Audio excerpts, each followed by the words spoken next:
scrutiny of the alleged references to Muhammad in the Bible as a prophet, they absolutely have no relation to the prophet of Muhammad, nor prophesy his coming. Muhammad is not mentioned in the Old Testament. Muhammad is not mentioned anywhere from Genesis to Revelation. Muhammad is God's true messenger. That's a joke.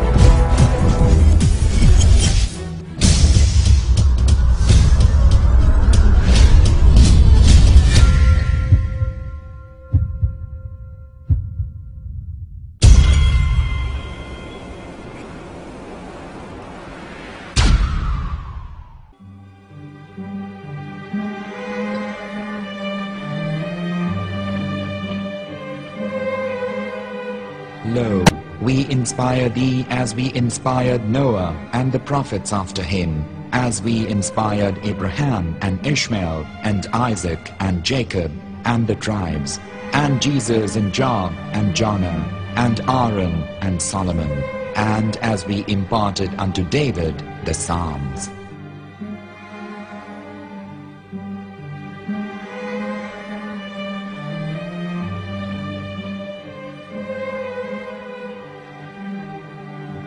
The verse we've just heard is from chapter 4 of the Quran.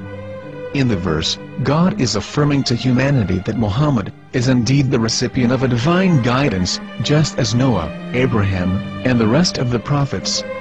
However, some Christians and Jews today don't believe that Muhammad was a prophet and the covenant that God made with Abraham.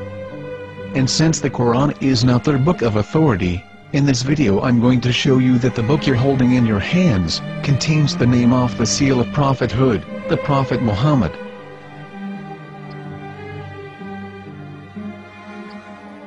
As known, the Old Testament was preserved in the Hebrew language. In the 5th chapter of the Shir HaShirim, which is one of the 5 Megillat or sacred scrolls that are part of the Hebrew Bible, or for short the Song of Solomon, as Christians know it today. That chapter is discussing someone. Jews will say it is discussing Solomon, while Christians will say it is discussing Jesus. Considering this is the Songs of Solomon, it would seem logical that it is discussing Solomon. The verses, describing this mystery man, have the narrator's speech conjugated in the feminine, meaning it is a woman who is describing this man. So it is possible that it is one of Solomon's wives discussing her husband Solomon.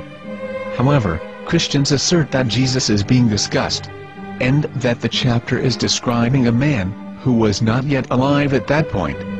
A prophecy.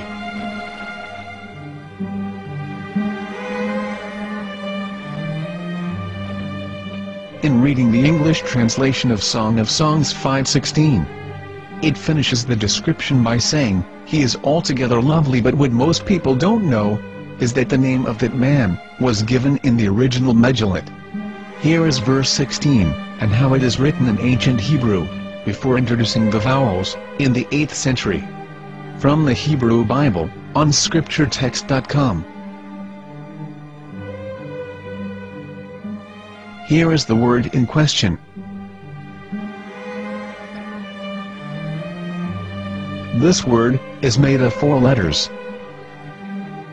Mem, Het, Mem, Dalet.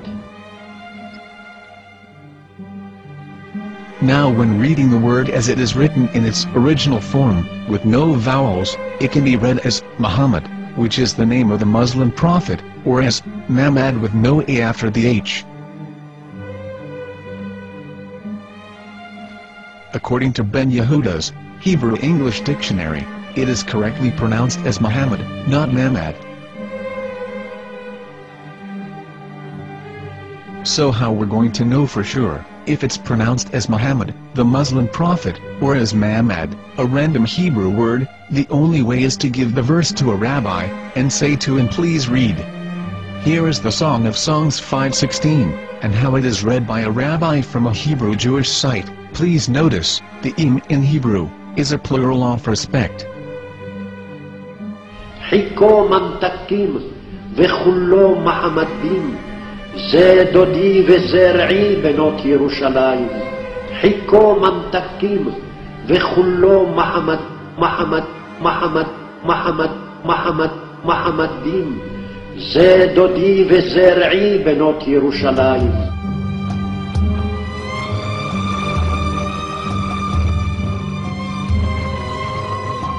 We are coming out from the darkness.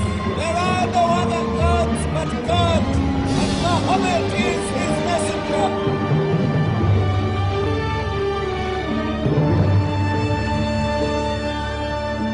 Let the world hear. חיכו ממתקים וכולו מחמד דין. זה דודי וזרעי בנות ירושלים. חיכו ממתקים וכולו מחמד, מחמד, מחמד, מחמד, מחמד, מחמד דין. זה דודי וזרעי בנות ירושלים.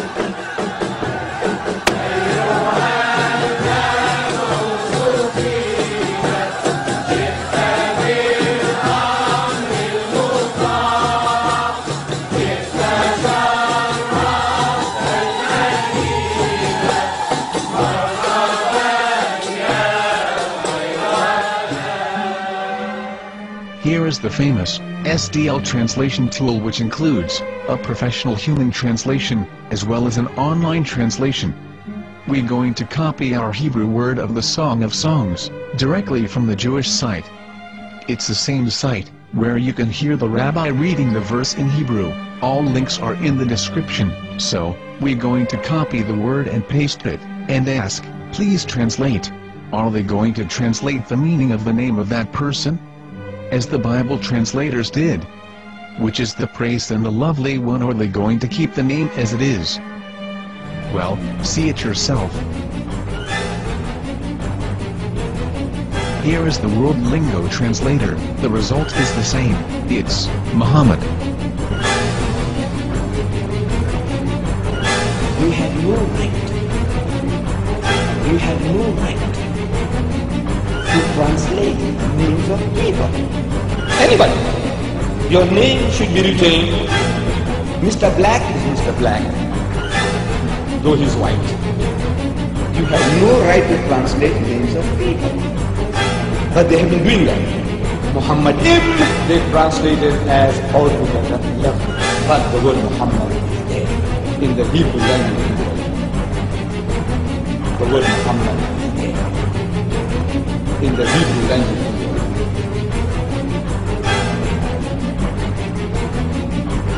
I will tell you a story from my own personal experience.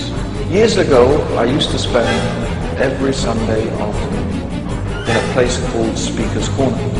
And in my years down there, I got to know a Jewish rabbi. He was a very nice man. He used to listen to me, and he was always very polite and talked about Islam in a very nice way. And one day, during one of our conversations after some years, I thought that it was about time I should invite him to Islam.